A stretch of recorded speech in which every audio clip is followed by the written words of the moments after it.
So here's the original design for the haphazard antenna.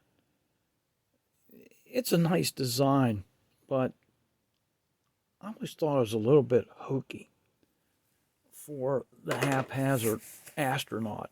I mean, they did such a good job getting the attributes of a space suit and everything. The face looks okay. It's not babyish or anything. I just thought I needed an antenna to go with it.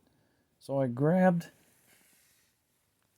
an old Thunder antenna from a Thunder robot, turned it upside down, channeled it, drilled it, and added the wires and the lights.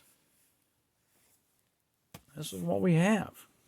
I'll keep both of them, but I just think it's cool to have this addition.